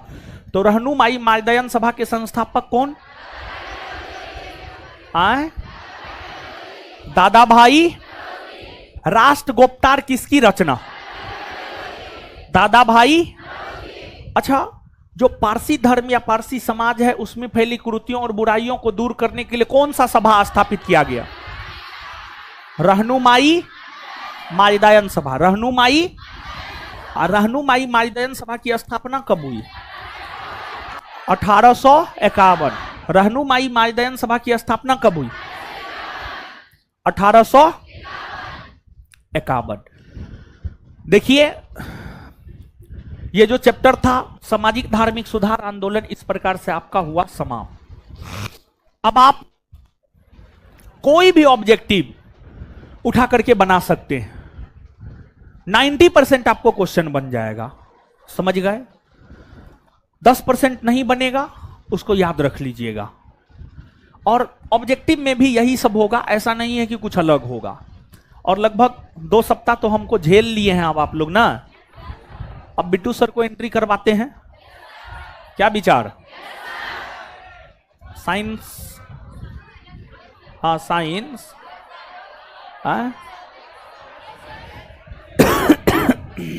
बिट्टू सर को एंट्री करवा देते हैं, क्या विचार? बहुत जल्दी बिट्टू सर को एंट्री करवा रहे हैं इस बैच में। और उसके बाद पहले बिट्टू सर को फिर 1 सप्ताह झेल लीजिए, समझे? और उसके बाद फिर मैथ रीजनिंग वाले से को एंट्री करवाएंगे। और देखिए, सुनिए सुनिए सुनिए, एगो बात समझाते हैं, समझिए समझिए समझिए। देखिए, जो 1275 वाला बैच निकल ही गया है, अब तो पढ़ाने लिखाने का काम खत्मे है उस सब का। वो लोग को बोलते थे मैथ रीजनिंग, उन लोग में भी प्रीलिम्स के टाइम में मैथ रीजनिंग शुरू कर दिए थे, लेकिन सब ई भरम में था मेंस में पढ़ेंगे मैथ रीजनिंग, मेंस में प्री देने के बाद मैथ रीजनिंग पढ़ेंगे। अब प्री देने के बाद मेंस में टाइम ही नहीं दिया, जिस वजह से मैथ रीजनिंग जो मेंस का वेट कर रहा था वो वेट करते ही रह गया। और जो लोग हमारी बात को माने, मैथ रीजनिंग किए, प्री के दौरान बेहतर किए, और जो लोग नहीं माने उनका क्या है, रिजल्ट नहीं होगा तो अंतिम में रोएगा और क्या करेगा, और तो कुछ कर नहीं सकता है। तो इसलिए रोने से बेहतर यही है कि पहले ही प्रिपरेशन अच्छे से कर ले। और देखिए, हम जो आपको बोलते हैं आप उस बात को मानिए, और डरने उड़ने का एकदम नहीं है सिलेबस को लेकर के। और परीक्षा कब किस करवट बैठेगा कोई नहीं जानता है। इस बार बताइए, एडजेक्ट तो ध्यान में भी नहीं है, मैथ रीजनिंग टोटल 25 गो पूछा था, 20 गो रीजनिंग पूछा, 5 या 6 गो मैथ पूछा, ऐसा ही ना है। डिस्कशन करवाए हैं हम, यूट्यूब पे है मेरा डाला हुआ है, जाकर के देख लीजिएगा। आप लोग को भी तो दिखलाए हैं, आपके बैच में पहला रोज तो वही ना बतलाए थे, समझ गए? तो कंपटीशन कौन करबट कब बैठेगा कहना मुश्किल है। अब आप स्वयं सोच करके देखिए, 20 गो रीजनिंग का पूछ देना कम बड़ी बात है, बहुत बड़ी बात है अपने आप में ये। तो कंपटीशन कब किस करबट बैठेगा कहना मुश्किल है। तो इसलिए अगर युद्ध भूमि में उतर रहे हैं तो अपने तर्कस में हर प्रकार का तीर लेकर के निकलिए, छोटा से छोटा तीर से ब्रह्मास्त्र तक लेकर के रखिए। जब जिसका जरूरत पड़ेगा तब उसको जो है उपयोग में ले आएंगे। ये होना चाहिए, समझिए, ये होना चाहिए आप में। और सिलेबस को लेकर के डरने की जरूरत नहीं है। और जैसे आपको हम पढ़ा रहे हैं, हमसे भी बेहतरीन बिट्टू झा सर आपको पढ़ाएंगे, समझ गए। साइंस में सर का कोई जोर नहीं है, चाहे साइंस हो या इकोनॉमिक्स हो, जो भी सब्जेक्ट पढ़ाते हैं गर्दा पढ़ाते हैं, समझ गए। उनका बहुत ज्यादा वीडियो तो YouTube पे हम नहीं डलवाए हैं, डालने ही नहीं देते हैं वो, समझ गए। लेकिन कुछ कुछ वीडियो है उनका, जाकर के देख लीजिएगा। और हाल फिलहाल में एक उनका फिजिक्स का हीट नामक चैप्टर का वीडियो डलवाए हैं, जहां से हमेशा कंपटीशन में 1-2 प्रश्न आते रहता, आप जाकर के देख लीजिएगा। जनरल कंपटीशन में हीट मास्टर एक क्लास में पढ़ाता है और आपके बिट्टू झा सर 8 से 9 घंटा में हीट पढ़ाए हैं, समझ गए। 8 से 9 घंटा हीट पढ़ाए हैं, सब्जेक्टिव ऑब्जेक्टिव सारा कुछ करवाए हैं। आप जाकर के देख लीजिएगा, देखिएगा क्या, अब तो सर से मुलाकात ही होगा, तो आराम से पढ़िएगा, समझे। तो जो नए लोग हैं, देखिए जो पुराने लोग हैं, इसमें कुछ पुराने लोग भी हैं, जो नए लोग हैं वो एकदम से सब टीचर को देख लीजिए, समझ गए। उसके बाद फिर आप एडमिशन लीजिएगा, कहीं कोई दिक्कत नहीं है, डेमो अवेलेबल है आपको। तो कुल मिलाकर के हम यही कहना चाह रहे थे, मैथ और रीजनिंग जब से करवाएंगे तब से करना है।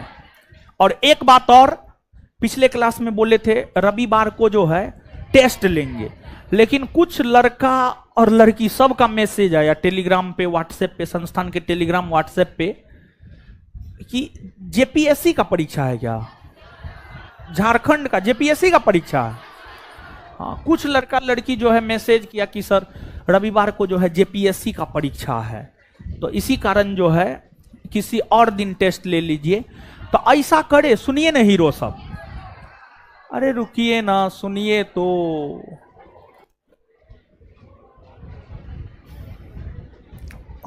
शनिवार को टेस्ट ले ले,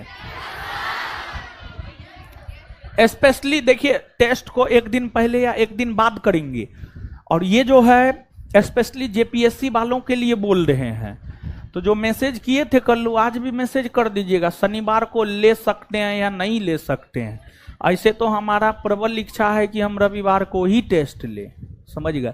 अच्छा, शनिवार को जब लेंगे तो कितने लोग नहीं दे पाएंगे, हाथ खड़ा कीजिए तो, कितने लोग नहीं दे पाएंगे टेस्ट? कम लोग है, संख्या कम है ना, तो लिया जा सकता है टेस्ट। नहीं, तब होने दीजिए महाराज, बहुत संख्या कम है, होने दीजिए टेस्ट, क्या विचार, होने दीजिए। और 15 दिन पर एगो टेस्ट तो होबे करेगा अभी, ठीक है, 15 दिन पे एक टेस्ट होगा। और जो पढ़ाएंगे वही रहेगा क्वेश्चन, महाराज पढ़िए लिखिए समझे। और डेली टेस्ट कर रहे हैं कि नहीं कर रहे हैं? देखिए बार बार हम याद दिला रहे हैं आपको, डेली याद दिला रहे हैं, डेली टेस्ट आप जरूर कीजिए। और आप देखे होंगे कल के टेस्ट का भी वीडियो क्वेश्चन आंसर का हम डाल दिए हैं, देखे हैं आप लोग? नहीं देखोगे आज देख लीजिएगा, ठीक है। कल आइएगा तो कल हम पूछेंगे, क्लियर है ये बात? हे देखिए, देखिए आप लोग, किसी को कुछ हो जाएगा तब हम भागीदार नहीं होंगे, समझे। एकदम धरफराते रहते हैं महाराज, ठीक है। ऊपर में पंखा चलता ही नजर नहीं आता है। तो सुनिए हीरो सब, सुनिए, इतिहास में 3 गो चैप्टर खत्म हो गया है, और बड़ा बड़ा और महत्वपूर्ण चैप्टर खत्म हुआ है। आगे कांग्रेस से पूर्व स्थापित संगठन का तो पीडीएफ है ही, रूसी क्रांति का भी कल आपको पीडीएफ हम दे देंगे। कल कांग्रेस से पूर्व स्थापित संगठन आधा घंटा का लेक्चर है और प्रयास करेंगे कल रूसी क्रांति को भी हम खत्म कर दे। रूसी क्रांति का पीडीएफ आपको मिल जाएगा, सब पीडीएफ तो हम दे ही ना रहे हैं, रूसी क्रांति का भी पीडीएफ आपको मिल जाएगा। तो कल दो टॉपिक पढ़ाएंगे, कांग्रेस से पूर्व स्थापित संगठन और रूसी क्रांति, ठीक है, एक इंडियन हिस्ट्री का और एक वर्ल्ड हिस्ट्री का। और फिर जो है आपको शनिवार को रिवीजन क्लास के साथ साथ करेंट मिसलेनियस बिहार टेस्ट शनिवार, अरे शनिवार को बोल रहे हैं, रविवार बोल दिए थे। हाँ? रविवार को टेस्ट होगा, रविवार को टेस्ट होगा, टेस्ट रविवार को होगा। जेपीएससी देने वालों की संख्या कम है, अब इक्का दुक्का है, 5-10% है, 90% लोग तो उपस्थित हैं। क्या रविवार को टेस्ट रहने दीजिए। देखिए अगर शनिवार को टेस्ट दीजिएगा तो फिर रिवीजन नहीं करवा पाएंगे, फिर जो है रिवीजन नहीं हो पाएगा, बिहार करेंट मिसलेनियस नहीं हो पाएगा। बिहार करेंट मिसलेनियस भी तो होना जरूरी है, जरूरी है ना जी। 25 को आता है क्वेश्चन, बिहार करेंट मिसलेनियस तीनों मिला करके। तो शनिवार को एक तो रिवीजन क्लास है, दूसरा शनिवार को बिहार करेंट और मिसलेनियस का क्लास है। पिछला क्लास में तो एज इट इज उठा करके क्वेश्चन दे दिए थे, लेकिन इस शनिवार से जो बिहार करेंट और मिसलेनियस होगा वो सिलसिलेवार ढंग से होगा। जैसे आप इतिहास पढ़ते हैं तो इतिहास में जैसे आप स्वतंत्रता आंदोलन पढ़ रहे हैं तो उसमें सबसे पहले 1857 का विद्रोह, अन्य विद्रोह, फिर सामाजिक धार्मिक सुधार आंदोलन, फिर कांग्रेस से पूर्व स्थापित संगठन, फिर कांग्रेस, फिर उदारवादी युग, उग्रवादी युग, फिर गांधीवादी युग, फिर क्रांतिकारी, फिर सुभाष चंद्र बोस, समझ गए। तो ये सिलसिलेवार ढंग से है। तो बिहार भी जो पढ़ाएंगे ना सिलसिलेवार ढंग से पढ़ाएंगे। जैसे 10 क्वेश्चन देंगे इस टेस्ट में, अगर बिहार का 10 क्वेश्चन देंगे तो प्रयास करेंगे कि मैक्सिमम चीजों को, एक चैप्टर के मैक्सिमम चीजों को समेट ले। अगर एक टेस्ट में एक चैप्टर कंप्लीट नहीं हो पाया बिहार का तो दूसरे टेस्ट में भी बिहार के उसी चैप्टर से क्वेश्चन दे देंगे। तो बिहार को भी हम लोग सिलसिलेवार ढंग से पढ़ेंगे, सही ढंग से पढ़ेंगे, यानी ताकि जो है सिलेबस भी खत्म हो जाए और क्वेश्चन आंसर के थ्रू आपका चीज हो भी जाए। तो करेंट जनवरी से शुरू किए हैं, बिहार शुरू से शुरू करेंगे, और मिसलेनियस भी जो है आपको शुरू से शुरू करेंगे। तो वो भी, पिछला टेस्ट भी महत्वपूर्ण था, ऐसा नहीं था कि वो महत्वपूर्ण नहीं था, और ये भी महत्वपूर्ण है, समझ गए। तो ये चीज है। और कल जो है बुधवार को, यानी बीता हुआ कल बुधवार को जो डेली टेस्ट हुआ है उसका क्वेश्चन डिस्कशन के साथ संस्थान के YouTube चैनल पर भेज दिए हैं। क्वेश्चन का PDF भी है, वीडियो लिंक भी है, जाकर के आप देख लीजिएगा। कल के सेशन में हम आपसे पूछेंगे, समझ गए। आए क्या बोल रहे हैं? फी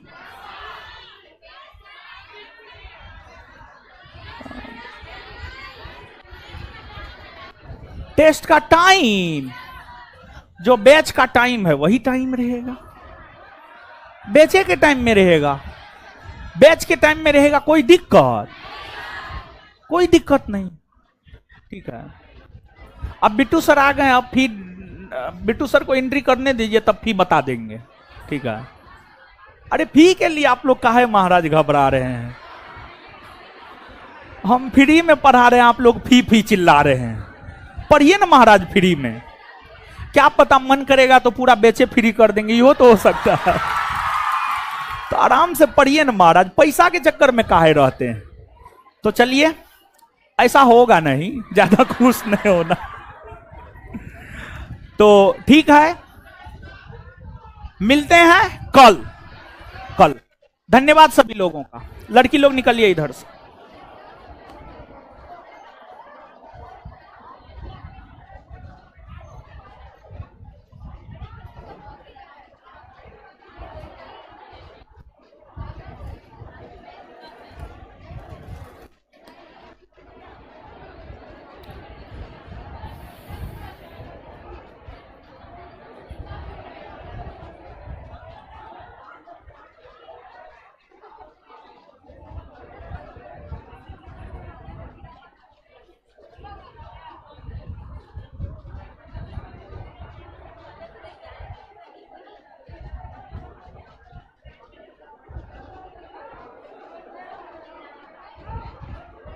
आराम से निकलिए, हड़बड़ाइए नहीं। हे देखिए, आराम से निकलिए ना। हे भगवान, अरे साउंड प्रॉब्लम रहता है जी। है अभी तो मैसेज हमको आ रहा है।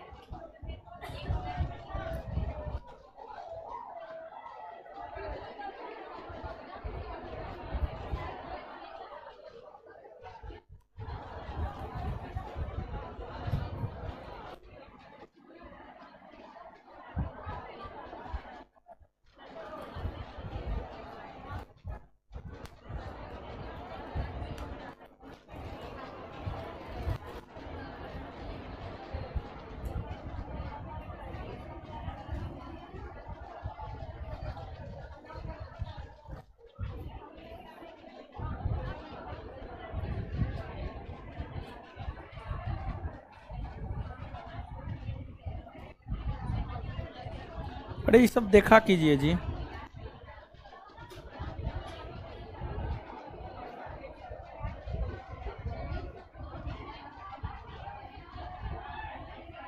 आराम से निकलिए, ऐसे मत हल्ला कीजिए।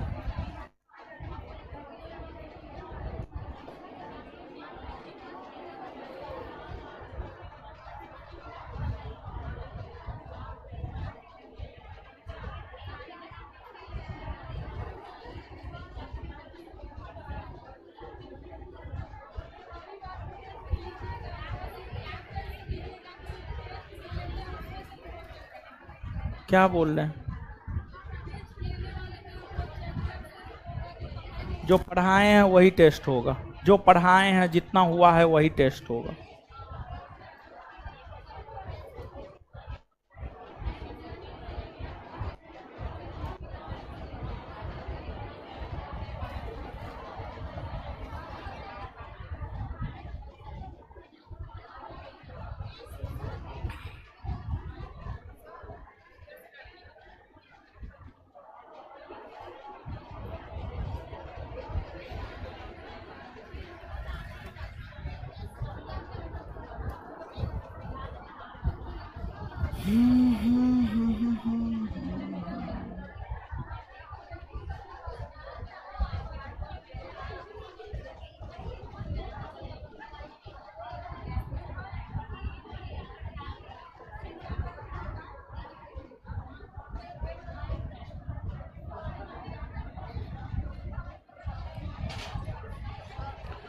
जो भी क्वेश्चन पूछे हैं, क्वेश्चन हम समझ ही नहीं पा रहे हैं। क्वेश्चन को थोड़ा और आप स्पष्ट करें।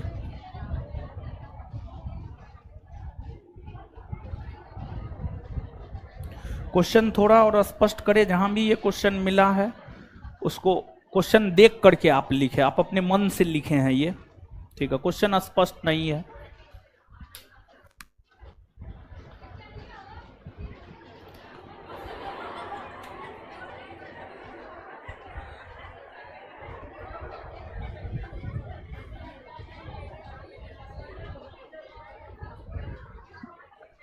निकालिए, जल्दी जल्दी निकालिए सबको।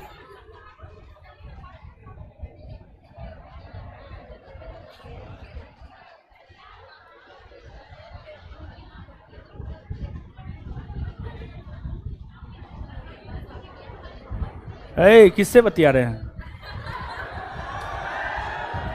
हैं? दोस्त है, क्लासे में है, अभी निकल गई है। ओ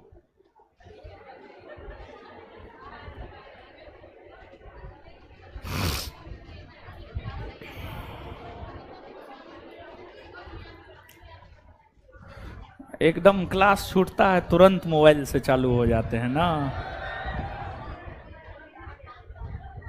मोबाइल के बिना जीवन अधूरा है।